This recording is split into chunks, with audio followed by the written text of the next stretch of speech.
business modeling 101. Go. Oh. I'm kidding. Wasn't expecting that. Talk about nervous system care. That was about to end the way that our last attempted podcast ended. Which is that we both got triggered and had to stop. I mean, do you want to do like a check-in situation, or do you want to just kind of dive into a topic? Well, I guess full disclosure for those listening, that we weren't going to do this. This was not planned. Yeah, this is a spur-of-the-moment situation. But a whiteboard happened. And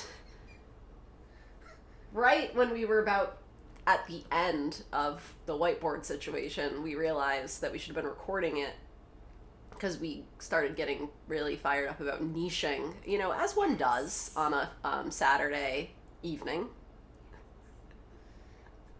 So we're making this up on the fly, is the point of me saying all of that. So do we want to do a check-in or not? Are we going to lose the thread if we do? Let's just dive into niching. Great. We'll probably talk about all kinds of shit I'm sure while that we're in we there. will. God knows how long this is going to go for. Yeah, because the thing is that I think this is something I am trying to find my words around. Like, I keep saying, I don't think about niching the way most people talk about niching. Yeah. And I feel like you have helped me put language to it. Mm-hmm. So let's see if we can... Okay, there's two things I want to talk about, actually. That. Yeah. I want to talk about niching, but I also want to talk about your pricing. Uh-huh. And Great. Pricing in general, and what I'm seeing people doing that I don't think is paying off in the way that they've been told it's going to. Okay, great. Let's go. Let's get into it. Okay. Dun dun dun dun. Ba-ba-dee-ba-ba. Cue the music. Boop, boop, boop, boop. That was a transition. This show is brought to you by our non-sponsors. Yeah, we're not. No one's sponsoring shit. Although... You know who might be a great sponsor for us? Clementine Goldberg. Gary Katz of the Katz Road Gary Show. Katz and the Katz Road Show. Shout out Gary Katz's new website, which Tristan just launched. New book coming. What's the website? Fall. Go look at Tristan's beautiful 2026, new website. You know? Uh-huh. Architectural styles throughout history. Yeah, anyways. Brought to you by no one. Here we go. Brought to you by us. Right. Well... Pricing, niching. Yes. You said you had two things. I did. I was wondering which one we wanted to start with. I was about to just start talking about the niching thing, since that's when we were like, we should record this. I mean, basically what happened, or where we were getting, was this concept of personal brands. Yes. Like, that being the way that people talk about you being, like, a unique person with a unique skill set, and so, like, therefore you are your brand. And how that, like, feels really fucking weird. Like, that doesn't really actually make sense. And, you know. But then also, like, people get so hung up on the idea of finding their niche, and it's easy to find yourself back in that place, because I think that the thing that many of us have circled around for a long time is, if you actually just get really clear about what it is that you're actually doing and how you work and all of the different experience that you bring to your work and where you specialize and where you do it best, if you figure that piece out and you talk about it clearly, it's just going to naturally end up being a niche, because there's no one else who has that who is informed by all the things that you are and has the same skill set as you and whatever. Where what we've been taught to do is kind of force yourself to stick with one thing, and that narrative creates all of this, like, extra, like, drama, basically. I hate that word, like, in this industry, because people use it in a really fucking weird way in coaching spaces. But it creates, like, a distraction where people think they're not allowed to do a bunch of different things. And it's like, no. All of those different things are actually, when overlapped, part of why this is so fucking niche. Right? Yeah, it's almost like, it's interesting. Correct me if I'm mistaken in understanding what you're saying, because I really am still wrapping my head around all of this. rather than putting ourselves in boxes, we should listen and discover the information that reveals itself to us about who we are and what informs our work in the world, rather than saying, let me put it in a category, or let me find my box. Yeah.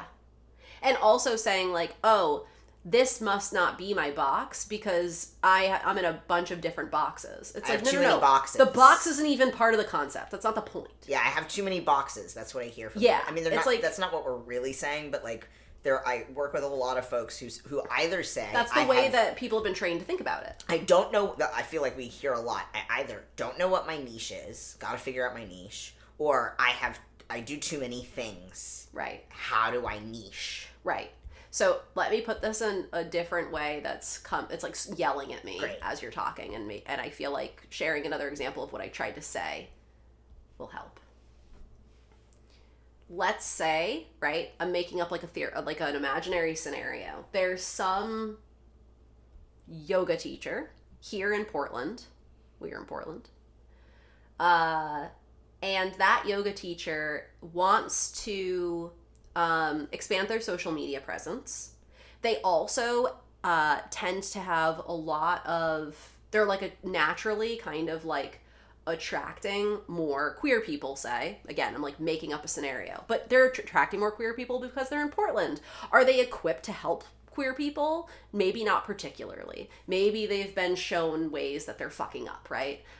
Maybe they also want to have some kind of like online like platform or whatever, right? And this person is sitting around thinking, how the fuck do I do all of this? Like, if they're sitting down with their friend just talking about this, who's also in the industry, I could totally see a scenario where someone says, like, I need somebody who's, like, really good at, like, digital marketing, but also, like, has, like, some kind of, like, queer competency kind of lens, but, like, also actually understands yoga and, like, also can work with me as a person who, like, I need somebody who understands that, like, I need to be in my body when I whatever, right? If someone described that person, it would be like, that is the most niche fucking thing that you're never gonna find that person. Enter Tristan Katz. Dun, dun, dun, dun! We could also say, right, on the flip side, so you have this scenario where, like, and I feel like I want everyone who's listening to this to think about themselves. Like, I'm using Tristan as an example. If you didn't realize that already, I'm using Tristan as an example, but like this is just an example. I think that this goes for anybody who does lots of different things, right? There's, on the one side of things, someone sitting there describing that, thinking that is the most niche thing ever, so they'll never find it. And then you have a business owner saying, I really need to just focus on one thing. This yoga thing is a problem. I don't actually want to be focusing on this so much. What is it like? It doesn't make sense that I do both like equity work and also marketing work. I should just pick one because it's not niche. I need to pick my niche. Mm-hmm. The fact that those two scenarios can be interpreted in those ways, to me, tells me that the concept of niching and the way that we've been taught it makes no fucking sense, because you can look at that same scenario and describe it in opposite ways according to the same definition of niche. It is reminding me a lot of gender and the gender binary. Yeah. It's funny that everything comes back to around that. We're not going to talk about the name of my old podcast. Which, joke's on me that every single fucking time that I ran a transcript for that, I had to teach Otter that the name of the podcast was what it was. It was not Transgender Academy, because Otter thought that I was saying Transgender Academy every time that I said the title of the podcast. Literally just everything trying to yell at me. Not that I'm trans, but that I'm queer and that I was obviously wrestling with some identity shit. I mean, and we'll put a pin in that. So, where do we, but back to what you were saying. Yeah. Ultimately what you're saying, and when I said the gender thing, is because it feels like we're approaching niching from a very narrow view rather than understanding it for the nuanced nature that Mm-hmm. it actually is, because surprise, as human beings, we are inherently nuanced. Yeah. So rather than trying to fit ourselves into boxes that don't make sense because they actually limit Yeah. who we are and what we say we do. Yeah. I'm rolling my eyes because it sounds a lot like gender, but again, so I can think about so many people who want to find the right Instagram bio Yeah. or the email signature. Yeah. It feels like the elevator pitch. Yep. And I mean, this is part of why in the group program that you and I co-facilitate, Yeah. I always want to ask them to talk about, I want to ask people to talk about their work in different ways, because I don't think there should be just one go-to phrase or keyword or set of words that Yeah. we use. I think that if we're doing our work well, actually, the language that we use to describe who we are and what we do is inherently going to change over time. Does that mean that the niche changes with it? Yes, in my mind, it should get stronger. I can't even tell you the way that my brain is firing off right now. I want to hear it. Go. Tell me. It's been too long since we've recorded a podcast, I know, I'm apparently. so excited. Tell me everything. Okay, I 2 feel like pins. I should have notes. I know, me too. I was just thinking, I was like, where can I write this down? Because I literally just had like 4 thoughts. If they're still there by the time that I finish this sentence, Great. 2 of them I already know are gone. Hallelujah. 2 pins. Pin in ethical marketing. Pin in semantics. Okay. Okay, so the reason that we were having, the reason the whiteboard came out, we were Yes. like, oh, we need to be talking about this, is because we were talking about your work. And I have this thing that I do where the way that I think about people's work, I don't really know. This, actually, it's very interesting because, wow, this has been there for a long time. I used to do this all the time where I would tell people businesses that they should start, because they would tell me about things that they like to do, and I'd be like, oh my god, you'd be amazing at this thing, and I'd be able to describe it in a way that they hadn't thought of, realizing in this very moment, yeah, it's part of this thing. And I started mapping Tristan's work on a whiteboard, because I couldn't help myself, because like all these pieces were floating around. Because we were talking about yoga. I was like, how do I, after all these past couple years of trying to get away from being clearly seen as working with the yoga industry, which was my niche, one might say, how do I break down the niche and yet also remain rooted in the yoga world so that people know that that's the lens through which I approach my work? Yeah. And we talked about that for a bit, and then I started mapping this out in the way that my brain works, where I just like needed to, because I felt like something was clicking.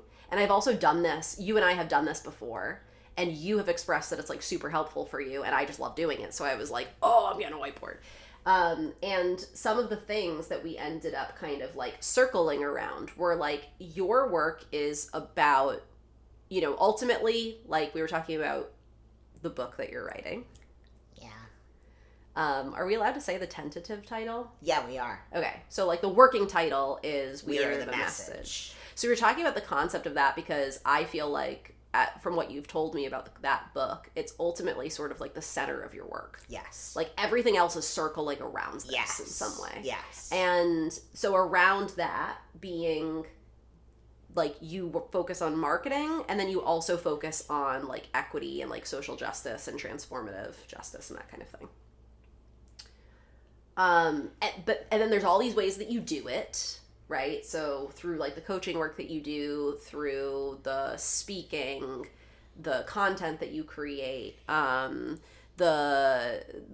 websites and the brands that you build, and the podcasting, like all of it, the things, all of it, and the lenses that inform that. Because Yes. I was saying, well, I think that yoga is just like one part of, Yes. it's like one layer of like these overlapping lenses that your work, right? Which is why it's so fucking niche, because there's so many different components involved in it that it's like the chances of like what is the size, right? Like when you think about niche and the actual concept of that term, you're talking about like specializing, like narrowing down. It's like how many people, how small is the community of people relatively, who care about all of these same things and are really on the same page, right? So if you could describe it really accurately, like yoga would be like one part of that, but there's also all these other things, and we were like writing them all down. And some of the things that came up were somatics. Mm-hmm. And one of the things that is like implied by everything that came up, but I think what you were just talking about was hit like right on the head, was ethical marketing. Uh-huh. So as you were talking, I was like, if like the problem that I think you and I are so frustrated by, because we see it happening all the time with the people that we've worked with, is they're like totally leaving their body. Yeah. When they start thinking about niching. Yeah. It's like this really weird thing that when you have worked in the kind of work that you and I do, for anyone who's done any kind of business coaching or branding work or anything, they've probably seen it, because I've seen it so many times that I don't think I've talked about it in this way before. Yeah. People like leave their body. Yes. And start answering questions in the way they think they're supposed to be answered. Like start giving the right answer. Yes. Instead of connecting with the truth. Yes. Of what's in front of them. It's why I used to talk about critical thinking all the time. Mm-hmm. Because it goes offline when you're not actually taking in information and data and responding to it. Yes. You're just you're regurgitating stuff. Yes. It's really weird. And I think that part of why somatics are so important for your work, not the reason why, but one reason why it needs to come in. And it's why, like, when I used to I think about like the first workshops that I ever did, where I was really like, what's going to help? I found that the thing that helped people the most was like leading a fucking meditation, basically. The prompts that I was giving them in the form of basically a meditation. I didn't call it that. I didn't think that's what I was doing. If I knew that's what I was doing, I probably wouldn't have done it, because like, weird. I don't have any training in that.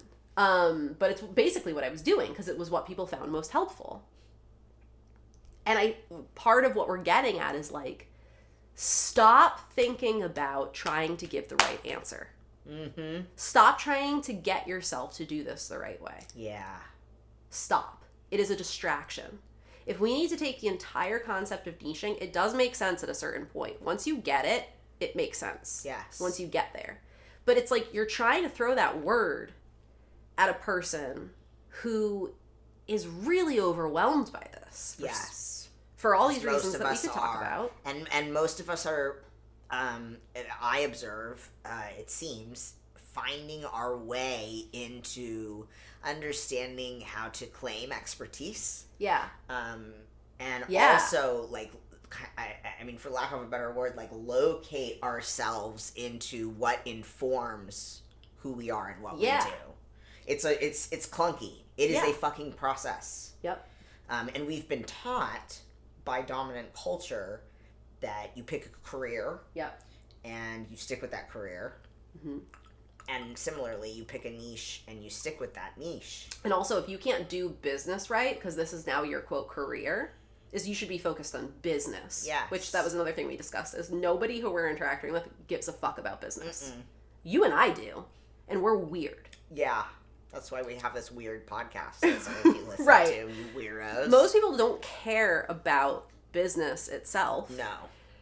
And so when you're just like, oh, you better be good at it, because like most businesses fail, and also like, oh, you are queer, you're not a man, you're not white, you're not all of these things that the smart people are, because I'm just thinking about the voice that dominates like what we were taught about business from a young age, right? It's like, question yourself, this probably isn't going to work out for you, you're probably going to fail. Yep, you better do it the right way, you better do it the safe way. And so of course you're like, when it comes to figuring out your niche, because everyone's like, this is the reason you don't have any clients, and this is the first thing you need to do, everyone's like, ah! What's my niche? Because you've not been taught that you should trust yourself at all.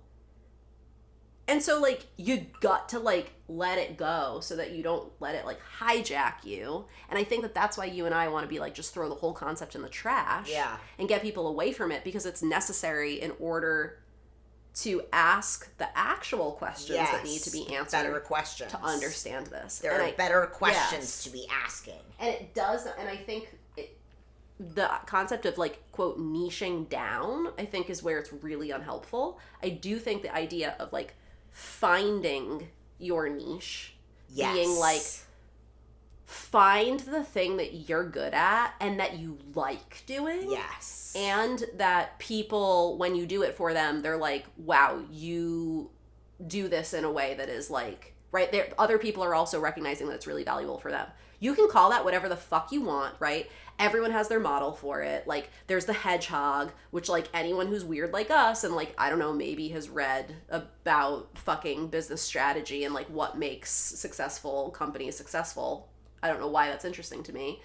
That's one way of thinking about it. Or, like, you know, explain the hedgehog.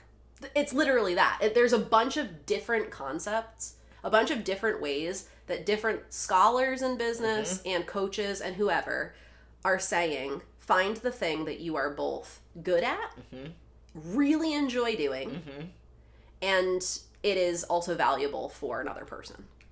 There's like 45 different ways to conceptualize of that. Everyone's saying the same thing. Why is it called hedgehog? Okay, it's a...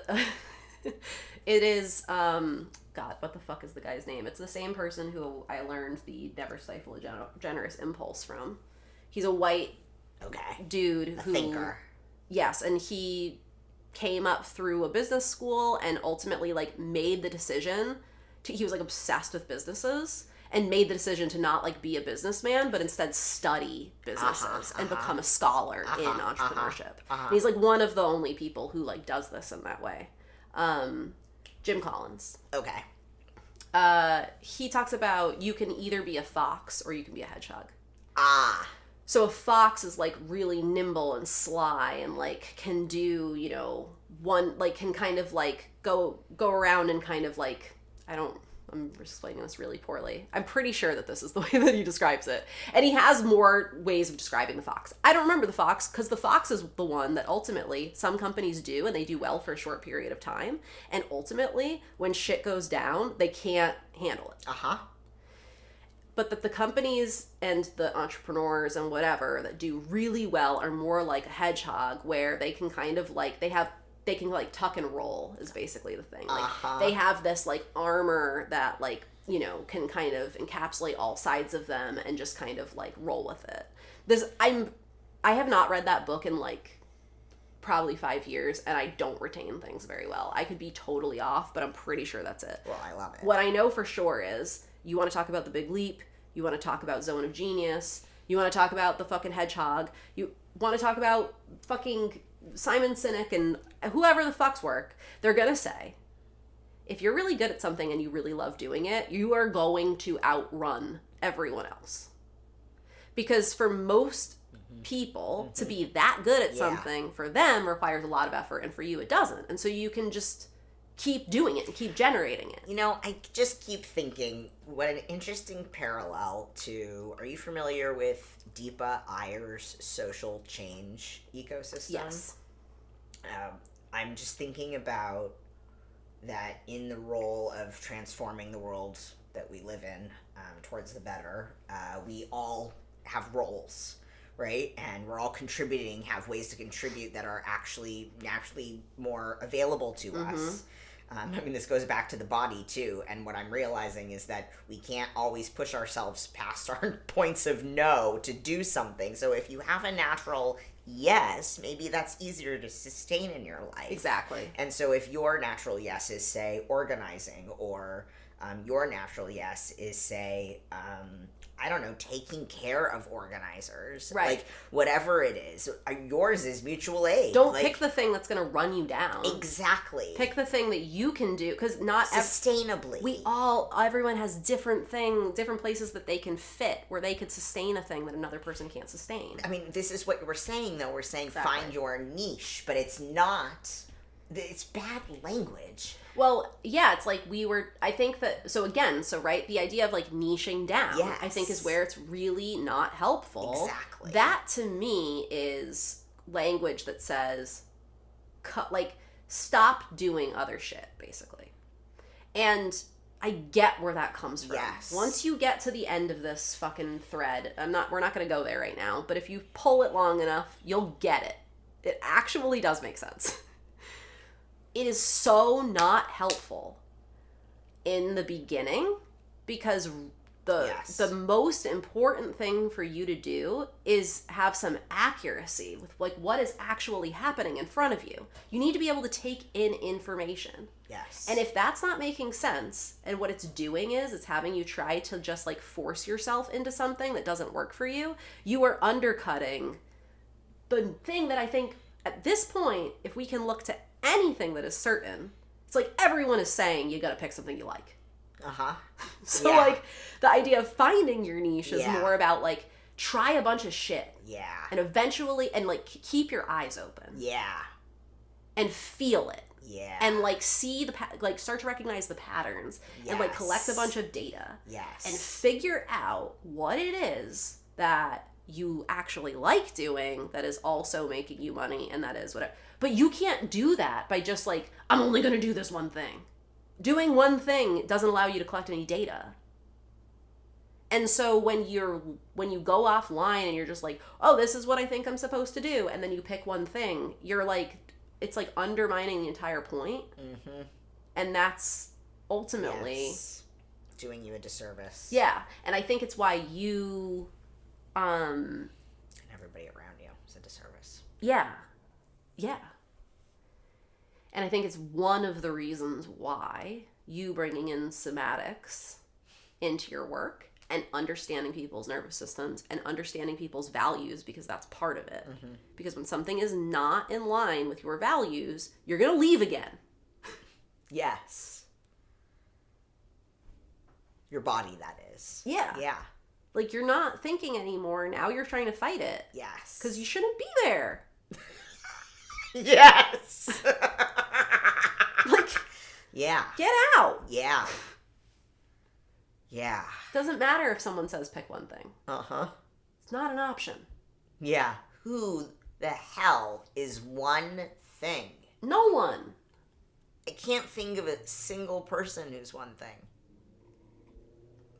No, I mean, but there are people who don't bring who they are into their work. Absolutely. And those are people who are more aligned with the values that our systems and our country is about. Yes. If you're not about that, at some point, you're going to like totally go offline if you try to just like do it the like quote right way, because it doesn't make sense to you. No, it doesn't make sense. And again, this is what I keep yelling about in some of my content lately.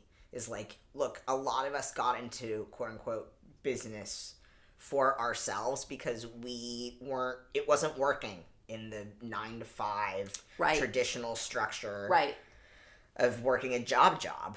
It was not working for whatever reason. It could be like your sensory overwhelm is ridiculous when you're in a workplace, or, I mean, really, who knows what the reason is. Which brings me back to your...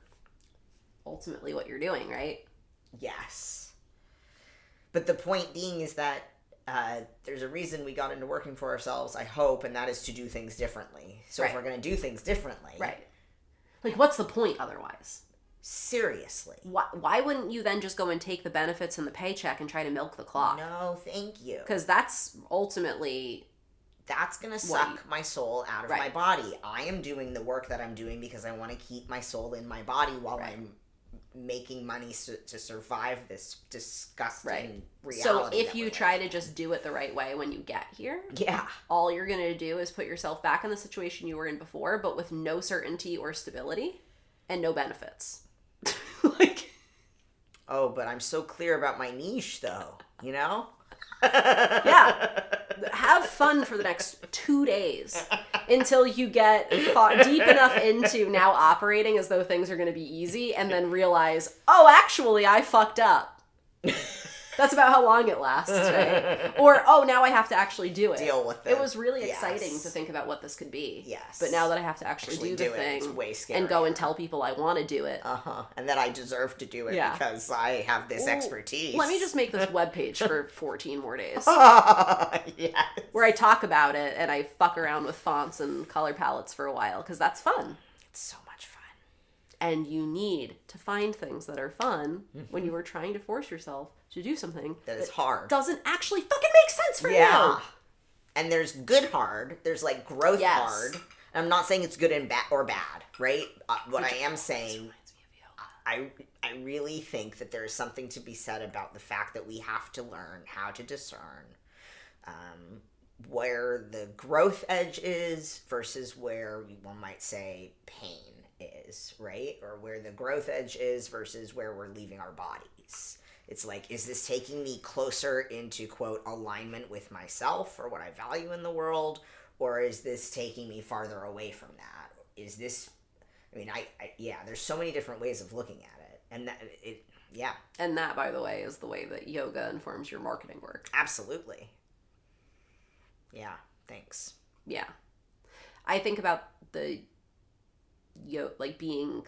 I don't have that much yoga experience, but I'm telling people who are listening, I don't come from that world. And it's been great in the times that I've been in it, and it's been limited. But I do, as like an athlete, who was taught to like go hard, I remember learning discernment between good discomfort and potentially harming yourself for the first time in yoga as an adult. What a hugely important practice. Yeah, and it does come up all the time. All the time. Like, that is something that I would have been able to do if I understood how to do it generally. Yeah. I would have known how to do it on a body level because I would have gotten it as a concept. Yes. But, like, I was never even taught really that concept. We are going to face resistance working for ourselves. There's no way around it. We're going to face speed bumps, roadblocks, you name it. Freaking full-blown nervous system distress working with certain clients. Like, who knows what is going to happen? Not to mention the fact that navigating money and boundaries is like one of the most complicated things to do with people. And we're all, right now especially, living at perpetual states of overwhelm. And I'm just thinking, like, yeah, it's really complicated to run a business. Resistance is going to come up, and we have to practice the discernment between where am I resisting because I feel wrong, right, or this doesn't feel right, versus where am I resisting because I'm afraid or making up a story or putting up some sort of sabotaging situation or some dynamic is reminding me of a past dynamic, and so I don't know how to approach this clearly, or whatever it is. It's like, God, what is for therapy? I mean, not all of us have access to therapy, but what is for us to therapeutically work through in some way, shape, or form? Yeah. Versus what to say, no, this isn't right for me. Yeah. And, I mean, ultimately, it's so funny. It's like, yeah, that goes down to business. Well, I think that goes down to all relationships. Yeah. Even businesses are relational? Oh my God. You mean that you can't just, like, isolate yourself and, like, not tell anybody what you're doing and, like, try to hide from everybody around you and then still think that, like, somehow people are going to see you and then hire you? I thought that if I just built a website and pressed publish, and... Did I ever tell you the story about when my dad thought that he could run ads off my website? Will you tell it? I think you have told me, but now I want to hear it again. Oh. Well, Frank. It's easier for me to talk about him like this now because I haven't spoken to him in over a year now. Over a year. A year and... what's the date? 10 days. There we go. Year and 10 days. Made the anniversary really easy to remember. Yeah. I'm pretty sure that the NFL playoffs start now or something. And wow. Okay. Anyways, I don't care, but I just didn't realize it was the 10th. Yeah. I knew the 10th was coming because of the playoffs. Yeah. I didn't think it was today. Yeah. Anyways, Frank one day called me and we were talking and he told me that he got this really good idea. Now, my dad is... he comes up with things like inventions sort of, and he makes them, and it is one thing that actually I can really appreciate about my dad, and I kind of got from my dad that he will come up with an idea and he'll like make it. Yep. He's made he makes shit out of stuff that's like in his backyard. And he was like, so my little dog, right, is always cold. And she, was always like, trying to hang out with the guys. Like, think of it, right? Like, where you're always trying to, like, hang out with the guys, like, just drink a few beers and whatever. But, like, the dog's cold, and the dog wants you to, like, go inside and whatever. And, like, I don't know that he's talking about himself. And also, like, who are you? If only you gave a fuck about human beings. But your little dog. Or any of the other dogs we had before this dog, but now all of a sudden... This little one. Yeah, what the fuck? Frank. So I got this idea, like, it would be like a little pop-up little greenhouse. It would be like a little tiny greenhouse. And because like then it would get really warm there. I mean, think about how a greenhouse works, right? You could shrink that down. The thermodynamics are going to be the same. It would get really warm in there, but if you could make it so it like folded down and it fit in like a little bag or something, and then so then you just like pop it up, and then the dog can go in there, get really warm, sit in the sun. Now the dog is laying in the sun. You get to drink with the guys. And you wanted to make this product and run ads on your website. So here's what I'm going to do. I looked into getting it manufactured. He had looked into a prototype, building a prototype. He's going to build the first several prototypes, obviously, which is a smart thing to do, and he would have done a great job. Honestly, right now, I haven't talked to him in over a year. It could be built in his RV. He's been back at home where he has access to all of his shit. While I'm working on the prototype, though, like, he wanted to start running ads. To start to get people signed up. He wanted to do a pre-sale. So he wanted to do a pre-sale to fund the production. Right? Cute. But he doesn't know that Kickstarter is a thing. Yeah. So instead, he wanted to run a little ad on my website. Oh my god. And I was like, I get like 11 views a day. And it's like, whoa, you get 11 views a day? Where are they coming from? Oh no, he was like, really?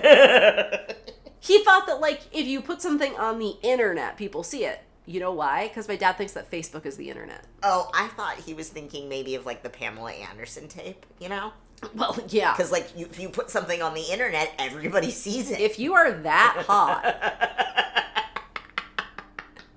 and someone's gonna give you a free access to seeing you naked when you've never been able to freely access naked people before, yes. Put it my website? No. Your banner ad on my website? This all connects back to niching somehow, doesn't it? See, Frank was confused about niching. Aren't we all? That's the theme of the episode. Yeah. You confused about niching? Yeah. That's because it's confusing because it doesn't make any sense. It's because the way that it is being described to you is not appropriate. Here's the thing. Today, I was scrolling, and all of a sudden an ad came up for this workshop that I took years ago from Strong Brand Social. Yeah, I've seen this. I actually found some of what they taught to be really helpful. They could have done it in 15 minutes and didn't have to be like a 3-hour workshop that I paid a bunch of money for. But I ultimately am glad that I paid. I just wish it were shorter. But I saw an ad for them and I was like, what the fuck do I care? Are you serious? I just saw, trigger warning, it's January 10th, 2026. ICE is now killing people in the streets. Yeah, they've been killing people, and now they're doing it to people in the streets, and then Fox News is using queerness as justification for why you shouldn't care. None of us are really that surprised, and also, totally. It's fucked. Yeah. So I'm watching response to this, and then I get this ad, and I'm like, what? Yeah. Is this the Truman Show? I know. I've been thinking about how to talk about this. What is happening? Yeah. And I had seen it, I've been shown it multiple times, actually. Yeah. And I skipped past it so fast because I wanted to, like, give the algorithm the message of, like, you weren't interested, yeah. And it's like, I actually think that some people need to stop consuming so much business content. Yes. Because then what I thought to myself was, oh my God, there was a time. This is getting people's attention right now. Yes. It keeps us out of being human, Yes. actually. You have limited attention and you're focusing it on trying to figure out your business. Makes sense, because living your life right now in your body might be unbearable. Yeah. Yeah. And so you're not focusing on that. You're like using this other thing, but then you're so focused on that you're totally disconnected from what's going on, and it is not landing. Yeah. And I'm like, like the reason that you and I, our like actual work requires us to pay attention to this stuff. If you're trying to like do something totally different from like business coaching or something, like you don't have the capacity for it, I promise you. Because it's like probably fucking you up, because it's probably having you totally leave reality and going into like, how do I do this thing? How do I figure this out? How do I answer the questions right? But you're not responding to real information in front of you. It's like all connected. I am in my head visually imagining multiple email newsletters that I've received in the last 1 to 2 weeks that have felt like, huh? Like, are we still in your marketing funnel? You know what I mean? Yeah. I'm sorry, I thought I finished Have that. you not updated ConvertKit since Seriously? 2021? Seriously. This is really your subject line? Is that a confetti emoji? Is that a confetti emoji in your subject line? Oh my god. I know, isn't it so funny too, because now whenever I see emojis, I immediately think it's ChatGPT. So if you have emojis on your sales page, I'm immediately rolling my eyes when I see them. I immediately do not trust. I'm so mad that ChatGPT has ruined, maybe not emojis and subject lines, but definitely the horizontal line break and the... Oh yeah, the horizontal fucking line break. M-dash. Holy shit. Well, I'm not letting it ruin the M-dash. I am continuing to honor the true M-dash use versus the ChatGPT recommended M-dash use, which, by the way, is incorrect. Well, yeah, because all ChatGPT does is figure out ways to say more words. I know, to put words together. It's just like, say a thing. Say the exact same thing in a different cluster way, of words, yes. in different order. Could you just... And then say it a third time. Put M dashes in between, you're golden. People are just like, it's really smart. It's so smart. It's like one big thesaurus and dictionary put together. You know, that is interesting, because in some ways, I guess AI is making us a little smarter, because at least now we can tell when someone's just word salading. Or before they could, like... It's true. I mean, I guess they are doing that to a lot of people. Yeah. You were saying. No, I don't remember anymore. It's fine. And I mean that. I feel like... Do you feel complete on this niching conversation for the podcast episode? Yeah, this is actually a really good segue into the ethical marketing Oh, conversation. okay. Go for it. What we were just talking about is part of that. Yes. Understanding Yes. the world that you're a part of. Yes. And the fact that you're trying to get money from human beings right now Yes. in the world that you're a part of. Yeah. You need to, like, what? Like, pay attention. I mean, I'm realizing you also wanted to talk about pricing in this conversation, too. Oh, yeah. Oh, yeah, we had some ambitious... These are 2 sub pins in the larger... ambitious... Well, it's only been 45 minutes. Oh, great. Keep going. These are sub pins. Uh-huh. In the niching thing. Mm-hmm. Okay, so I'm not complete. Then I want to go to pricing, yeah. But that will probably be shorter. Probably not. Ethical marketing? Yes. So that's one piece of it. Yes. The other piece of it is being honest. Yeah. And if you are describing what you do to get the answer right so that more people hire you, and not to accurately describe your ability and what you can offer people, you are not marketing ethically. Oof. Will you say that again, but maybe in a slightly different... Can you chat GPT that, please? No, but I can say it again. Great, say it again. Not chat GPTing it. Great, say it again. That will trigger both of us. Stop recording. Say it again however you want to say it. Okay, hang on. How do I want to say it? If you're okay. trying to find the answer to the words. Yes, if you're trying to finesse how you talk about your work in a way that is like just following the rules and doing it the right way, because ultimately that's the way to make the business work. Right? You're trying to talk about your work in a way that matches what you've been told about niching down. Yes. And talking about your work in a very specific way. Yes. That is actually business as usual. Yes. What real ethical marketing requires you to do is describe with accuracy what you do and what you could, a person could reasonably expect to be paying for. Yes. Accurately.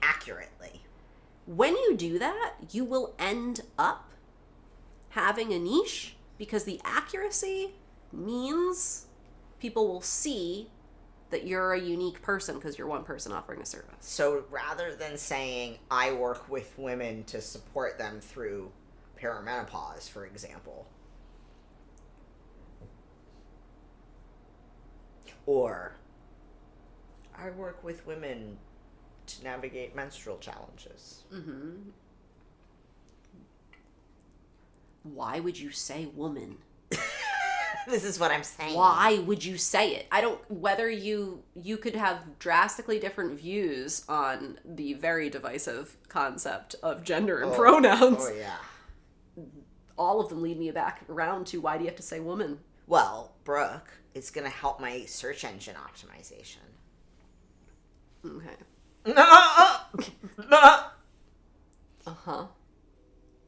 Yeah, let's think critically for a moment, everybody.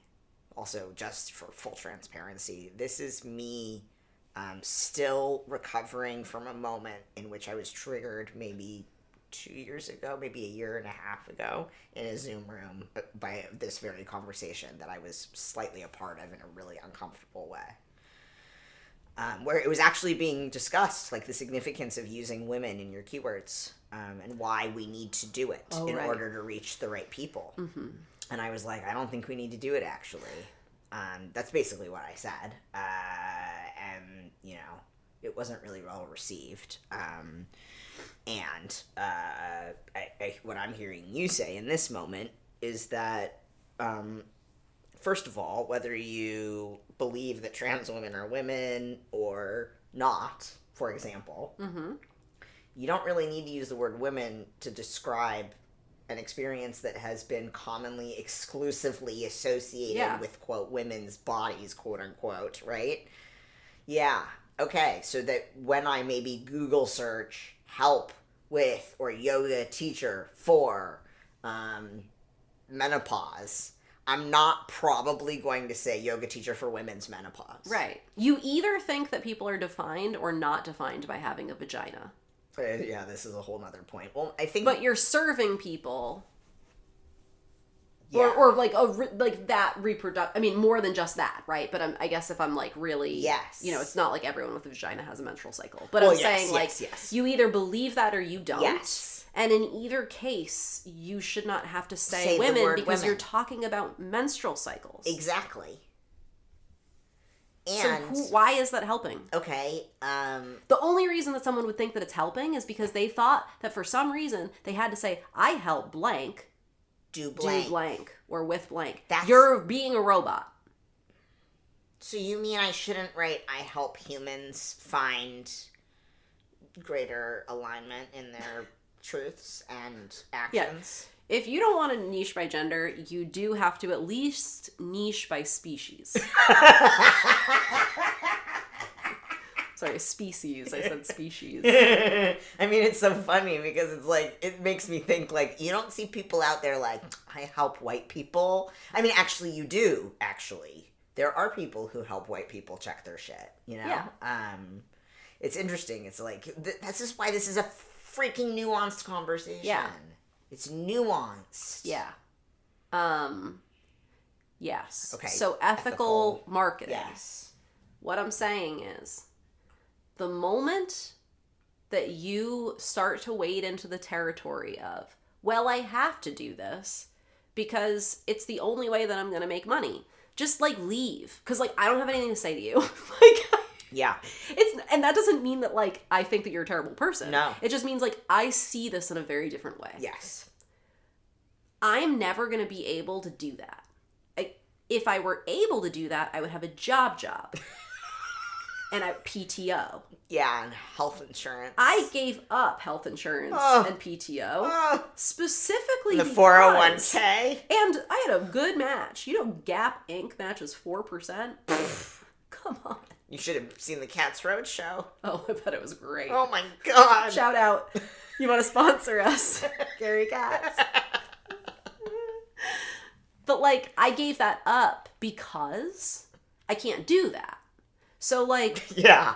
If I'm going to do that, I'm going to go back to having a job. The reason I'm here is because I'm not doing that. Exactly. So I just don't have anything to offer you if that's the way that you want to go into this. Because it's, to me, the only way to do that is to either be unethical or disconnected from what you know is true and real. Yeah. Like, are you going to lie to yourself? I'm out. Great. If you have to lie to yourself in order to... The great news is if this has been unbearable for you, probably just means you're not one of those people. Yeah. It's not aligned with your values, and it's not ethical. Mm-hmm. Because it doesn't align with your values. Yeah. Brilliant. So you're going to figure out a way out of it, and you're going to turn into a robot when you try to do it, and it's not even going to work anyway. Because your brain has gone offline. Yeah, again, this is the difference between growth-oriented discomfort versus something that's a clear no. Yeah. Those are two different things. Yeah. Yeah. So, like, stop wasting time on a thing that is just not for you. Seriously. Finding your niche, if it has you running in circles, it's because it's not for you now. Yeah. It doesn't mean that it's a bad concept. It doesn't mean you don't have to do it. It means that you individually need to find a different way into it that makes sense for you. And I think the way that you and I think about it is the only way that's going to make sense for... And what if, oh my god, you could grow your work without figuring out your quote-unquote niche? Hey, guess what? It's totally possible. It's like the same thing about the logo conversation. You don't need a logo. I'm sorry. Stop obsessing about the color palette or the logo or even the LLC name. I don't give a crap what your LLC is called. That's another thing where I'm like, no wonder people are spending forever on their logo. Because to me, the idea of having a logo for one person makes no sense. No, it's bananas. And yet our culture has made it the norm and is now expected as if somehow you can differentiate yourself and claim yourself. You know, I mean, let's not get started on the history of branding and where its origins are coming from. And that's what informs logos. Come on. Yeah. But it's a misdirection. Yeah. Uh-huh.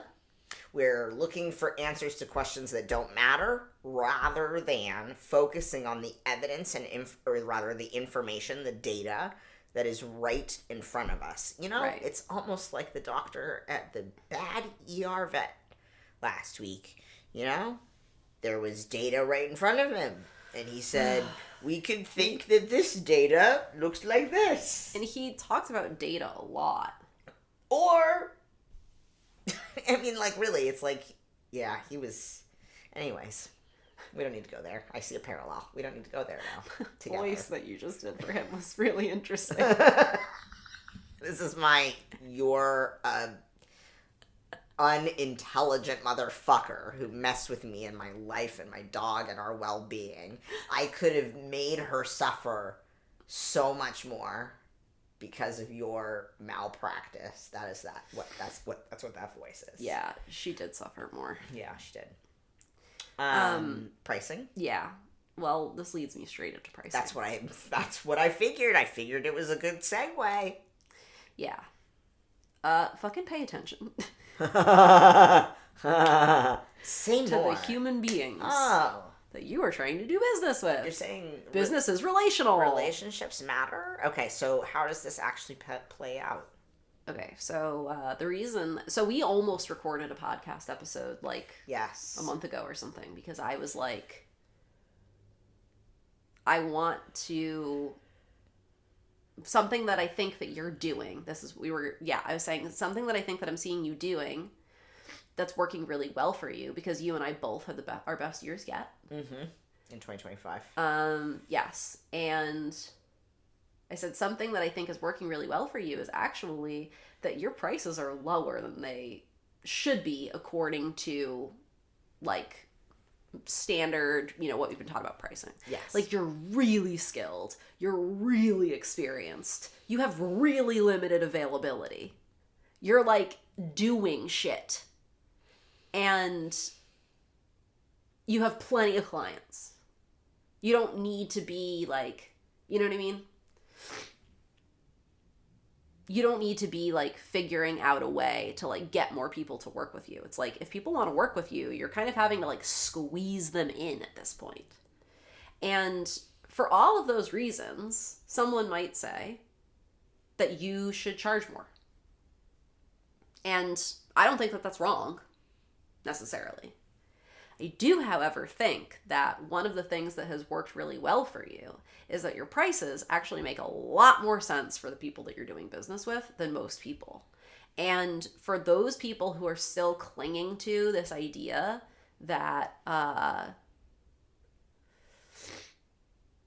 they're gonna somehow make an amount of money that's gonna compensate them on a soul level or something, when they're also explicitly trying to be anti-capitalist, right? And social media and shit, right? I'm just who are you? Be a radical boss bitch. Hi, are you here? Yeah, I know. Be a boss witch. Be a business witch.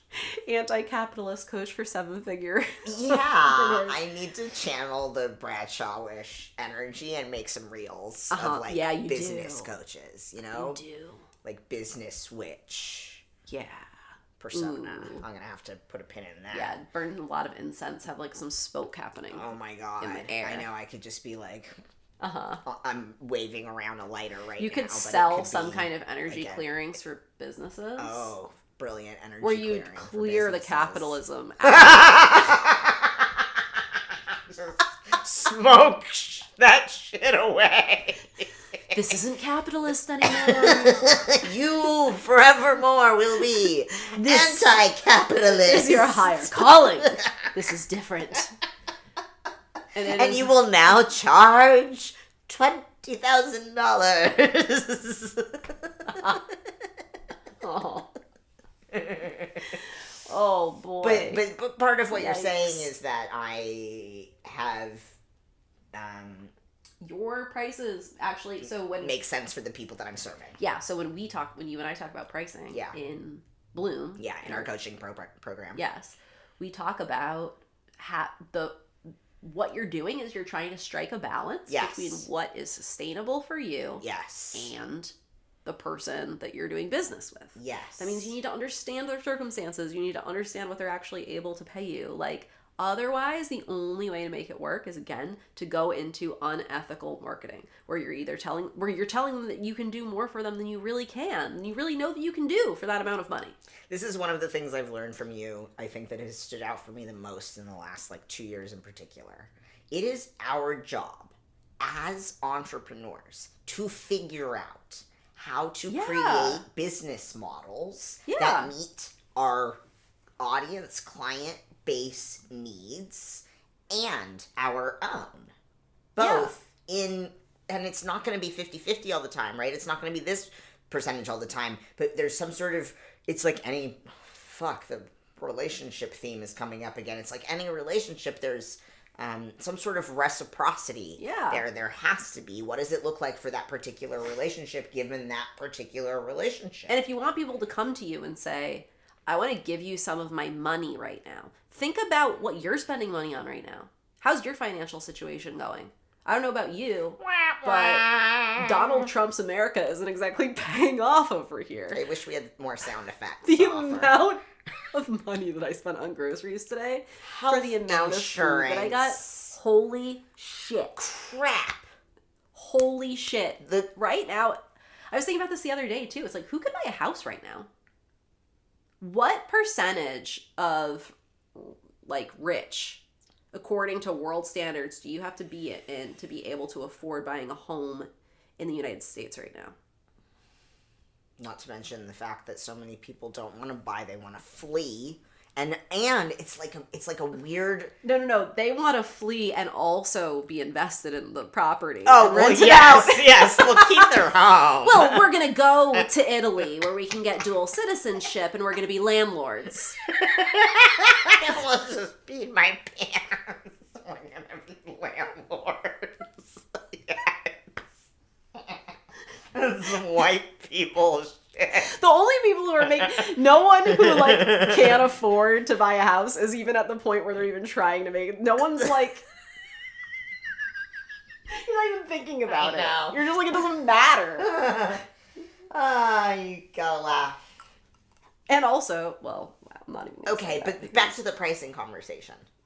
I feel like I'm trying to keep us on track a little bit. Thank you. Yeah. So the point is that this is what people are dealing with right now. Yes. If you want people to come to you and give you their money, give them a fucking reason. Are you trying to find things to just throw money at right now?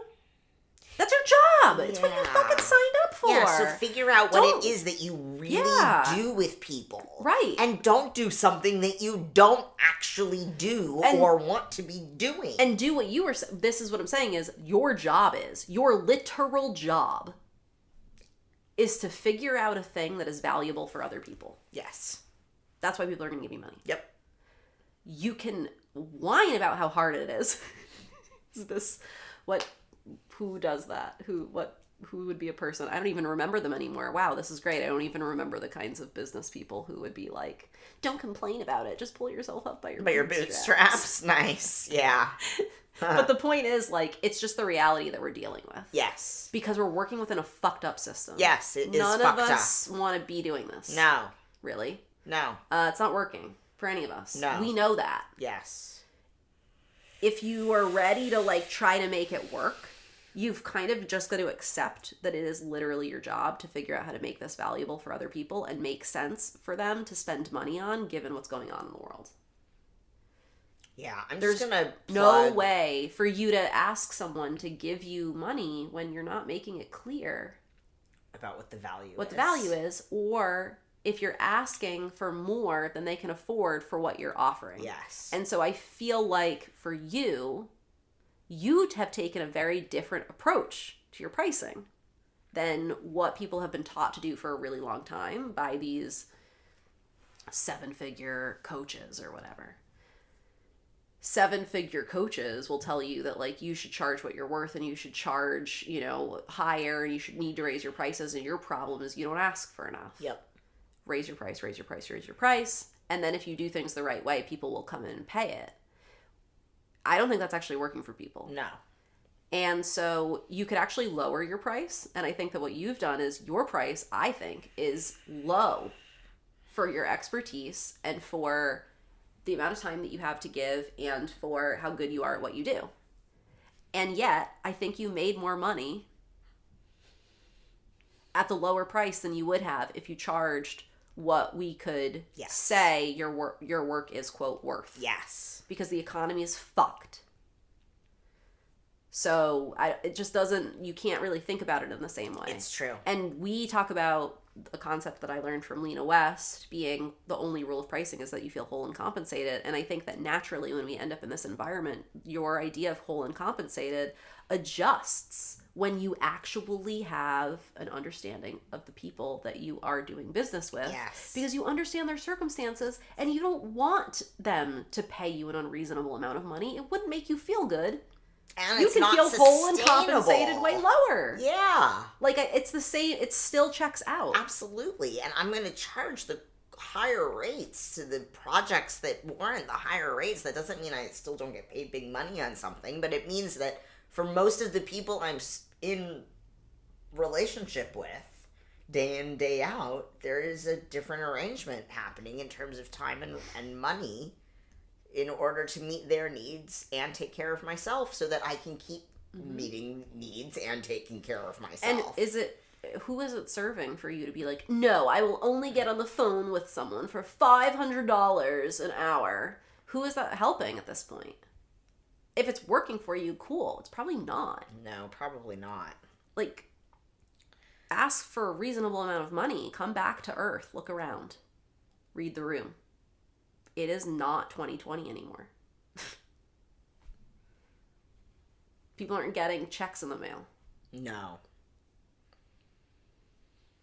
Yeah, really interesting. Anything else you want to say? Nope, I'm complete. Okay, wow.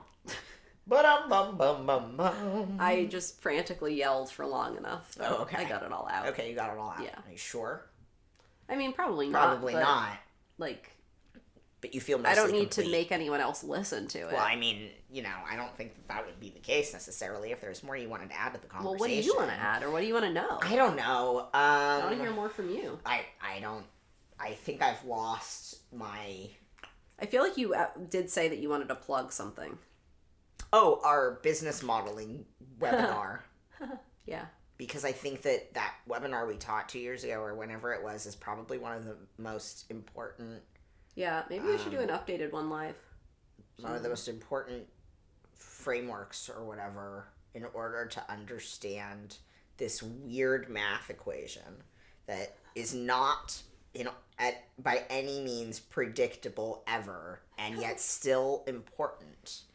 And that's the both and that, you know what I mean? Like it much like gender, it is made up and yet it has real consequences. You know what I'm saying? Like, yeah. And with creating or figuring out what your business model is and how you're going to price what it is that you do and figure out how to package or contain what it is that you do, right? And then meet those price points and understanding too the difference between done with you, done for you, you know, et cetera, et cetera. Yeah. And all of this is like that webinar shifted everything for me.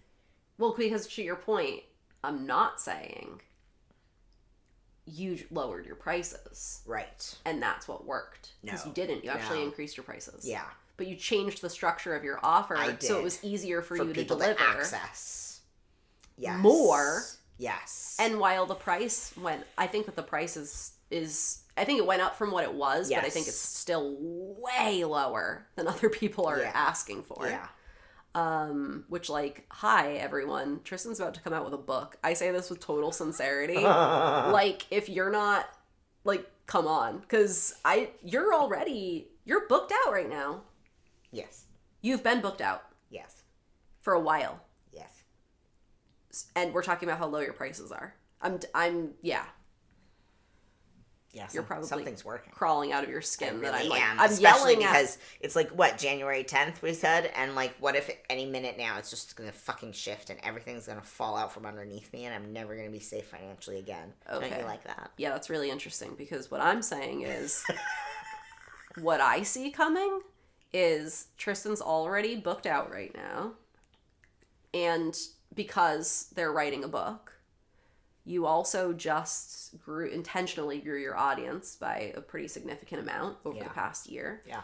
I think that you're getting clearer and clearer on what you do. I think I'm watching your business pick up in a way that's don't think many people are experiencing right now. Yeah, it's weird. And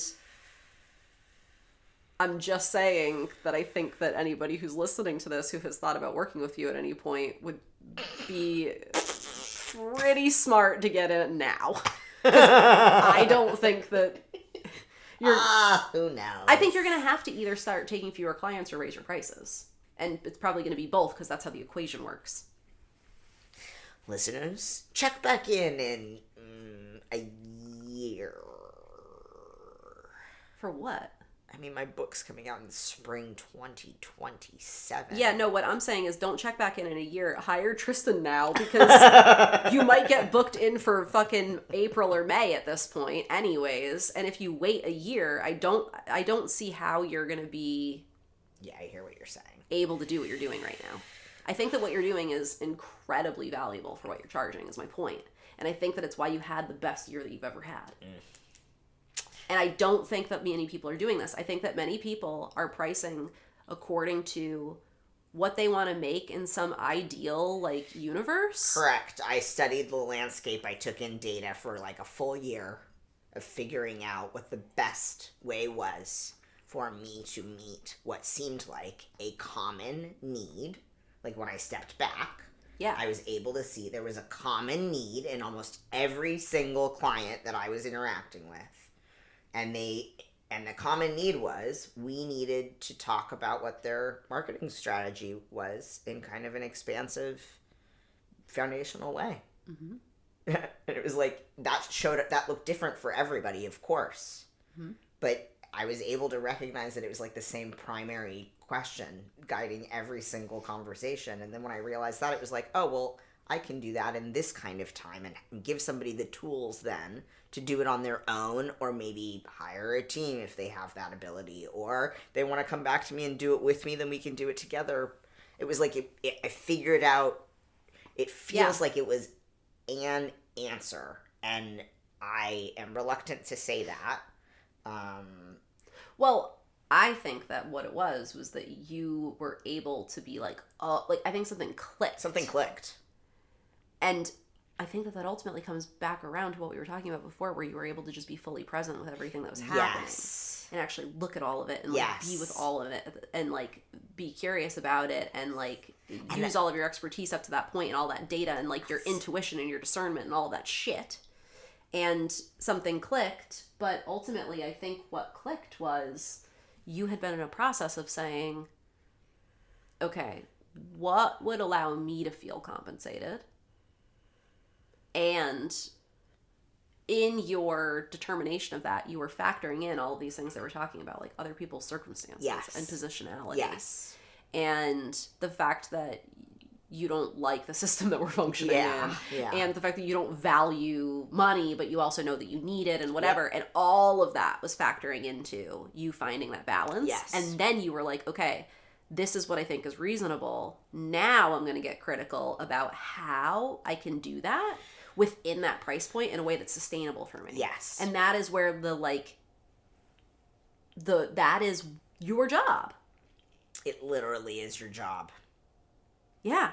I know. Figure out a way to allow people to do that in a way that is sustainable for you and sustainable for them financially. Yep. Like, that's your job. And I think that the crossover of all of this is that you were super aware of what people were experiencing, and you were super aware of who you were doing business with, and you were in relationships with these people, and you were making a lot of decisions to cut a lot of, like, give a lot of really generous offers, and then balance that with making big asks or going for bigger things. Yes.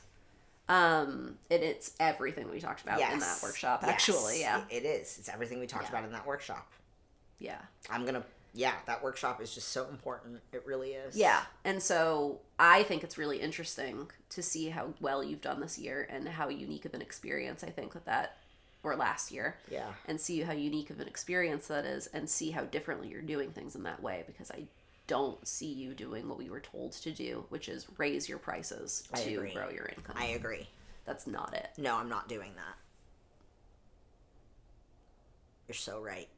And it doesn't mean that you need to do what you're doing now with more clients. It means that you can shift the way that you're doing what you're doing now. Yes. Have different options for people. Yes. And get more creative. Yet again, about how you if we are going to do things differently, we have the responsibility to figure that out according to our each individual unique circumstances, which is going to look different for every person. Which is why, niche. Yeah, which is also why there's no pricing framework to be like, this is how it works. Right. It's going to depend on so many factors.